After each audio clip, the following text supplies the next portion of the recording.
नमस्कार साथियों, आपका मेरे YouTube चैनल एजुकेशन जीके पर स्वागत है। आज मैं आपको रूस तथा यूक्रेन के बीच जो युद्ध चल रहा है उसका असली मुद्दा क्या है, उससे संबंधित वीडियो लेकर आया हूँ। क्योंकि बहुत से न्यूज़ चैनलों पर रूस तथा यूक्रेन के युद्ध के बारे में बताया जा रहा है, लेकिन उसका असली मुद्दा क्या है, इसी से संबंधित ये वीडियो लेकर आया हूँ। तो सभी से रिक्वेस्ट है कि इस चैनल को ज़्यादा से ज़्यादा सब्सक्राइब करें। तो द्वितीय विश्व युद्ध के बाद दो महाशक्तियों का उदय हुआ, एक पूंजीवादी अमेरिका और दूसरी समाजवादी सोवियत संघ रूस। रूस जो एक बहुत ही बड़ी महाशक्ति के रूप में उभरा, जिसने कला, संस्कृति, टेक्नोलॉजी हर क्षेत्र के अंदर अपना नाम कमाया। और नाम कमाने के चक्कर में उसने बहुत पूंजी इस क्षेत्र के अंदर लगाई। जैसे सैटेलाइट दुनिया के अंदर सबसे पहले लॉन्च करने वाला देश भी रूस है, और चंद्रमा पर प्रथम व्यक्ति भेजने वाला, जानवर भेजने वाला, सभी क्षेत्र के अंदर रूस प्रथम रहा। और इसी चक्कर में सामरिक क्षेत्र के अंदर, रक्षा के क्षेत्र के अंदर, हथियारों की होड़ में उसने बहुत पैसा लगाया।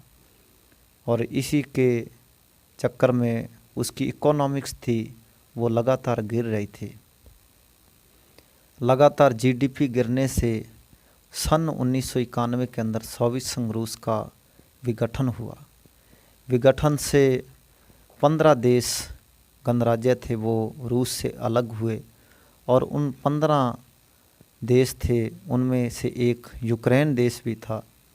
यूक्रेन एक छोटा सा देश है जो रूस का लगभग 10वां भाग है।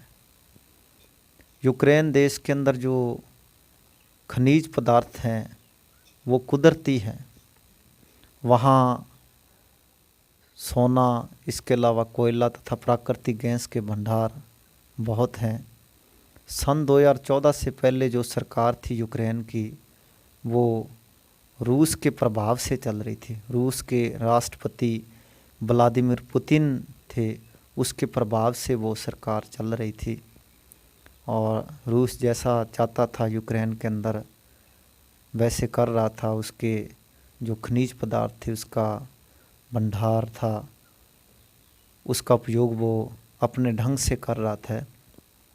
लेकिन सन 2014 के बाद जो तख्ता पलट सरकार हुई अमेरिका के सहयोग से, तो उसकी भी बहुत बड़ी चिंता है रूस को।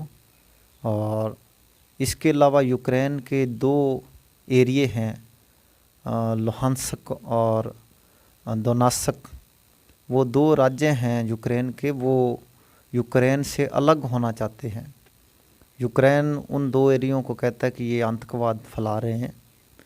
जो यूक्रेन के राष्ट्रपति है व्लादिमीर ज़ेलेंस्की, वो कह रहे हैं कि ये दो एरिए हैं, ये हमारे देश के अंदर आतंकवाद फैला रहे हैं। रूस उन दो राज्यों को बहुत यानी कि सहायता दे रहा है, और उनको उनकी आज़ादी के लिए सहयोग भी दे रहा है कि ये अलग हुए और इनको हम अपने देश के अंदर में लाएं। इसके साथ साथ 2014 के अंदर एक यूक्रेन का पड़ोसी देश है क्रीमिया, उस पर भी कब्जा किया था रूस ने। उसके बाद G8 जो देश थे, उन्होंने अपनी लिस्ट में से रूस को बाहर निकाल दिया था। तो मेन जो बात है साम्राज्यवाद की, रूस अपना साम्राज्यवाद अपने साम्राज्यवाद देशों पर थोपना चाहता है। और उसके बाद नाटो एक अंतर्राष्ट्रीय संगठन है, उत्तरी अटलांटिक संधि संगठन, जिसका गठन 1949 के अंदर हुआ, जिसमें शुरू में 16 देश सदस्य थे।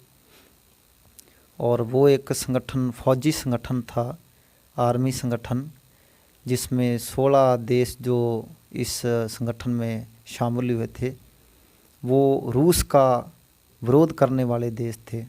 नाटो के सदस्य देश हैं जो रूस का विरोध करते हैं, उसकी अमेरिका अगुवाई कर रहा था उस समय, और आज इसके 30 सदस्य देश हैं। तो अमेरिका चाहता है कि रूस का विरोध करने वाले देशों की संख्या में बढ़ोतरी हो, और वो यूक्रेन को नाटो का सदस्य बनाना चाहता है। अमेरिका और यूक्रेन को नाटो का सदस्य बनाना चाहता है कि जैसे ही यूक्रेन नाटो का सदस्य बनेगा तो उस अमेरिका का प्रभाव वहाँ चलेगा, और अमेरिका वहाँ के जो खनिज पदार्थ है उसका उपयोग करेगा मनमानी ढंग से। तो दोनों ही देश अपने फ़ायदे के लिए वहाँ कार्य कर रहे हैं, अमेरिका है चाहे रूस है। यूक्रेन की जो स्थिति है इस युद्ध के अंदर, वो जो उसके राष्ट्रपति व्लादिमीर ज़ेलेंस्की, वो भी कठपुतली बने हुए हैं। पिछले जो नेता थे वो भी कठपुतली बने हुए थे रूस के, वर्तमान हैं वो भी अपने अपने तरीके से बयान दे रहे हैं। तो अमेरिका भी अपना वर्चस्व है वो दुनिया के अंदर फैलाना चाहता है, क्योंकि अमेरिका के भी 800 से ज़्यादा हवाई अड्डे अलग अलग देशों के अंदर है।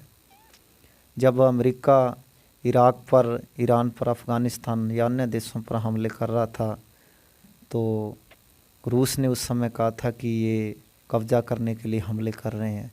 अमेरिका ने कहा था कि हम शांति व्यवस्था के लिए अपनी फ़ौज भेज रहे हैं। आज जब रूस वहाँ अटैक कर रहा है तो अमेरिका कह रहा है कि ये कब्ज़ा करने के लिए अटैक कर रहे हैं। तो दोनों देश बहुत ही चतुर देश हैं, इसमें नुकसान जनता का हो रहा है। दोनों ही अपने आप को साम्राज्यवाद की जो नीति होती है राजनीति पॉलिटिकल के अंदर, उसको स्थापित करना चाहते हैं।